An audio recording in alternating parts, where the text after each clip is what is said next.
চেচুয়া বাজারের সেই পুরনো মাদ্রাসার দিনগুলো। সেখানে ছিল দুই বন্ধু, এহসান আর মুস্তাকিম। তাদের বন্ধুত্ব ছিল গভীর, যেন এক আত্মার দুই প্রতিচ্ছবি।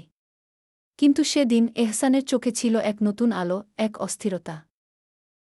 একদিন এহসান মুস্তাকিমের কাছে এসে ফিসফিস করে বলল, ভাই, আমি একটি মেয়েকে খুব বেশি পছন্দ করি। মুস্তাকিম অবাক হয়ে জানতে চাইল, কে সে?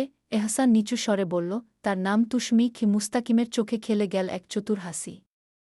মুস্তাকিম বলল, তাহলে একটি কাজ করতে হবে। এহসান অধৈর্য হয়ে জানতে চাইল, কি কাজ? মুস্তাকিম রহস্যময় ভঙ্গিতে বলল, ওই বাসার ছাদে তুশমি প্রতিদিন যায় কি? এহসান মুহূর্তেই উত্তেজিত হয়ে বলল, এখনই যাব। তারা দুজন দ্রুত পা বাড়াল সেই ছাদের দিকে, যেখানে অপেক্ষা করছিল এক অজানা পরিণতি। মুস্তাকিম বলল, তাহলে একটি কাজ করতে হবে। এহসান অধৈর্য হয়ে জানতে চাইল, কি কাজ?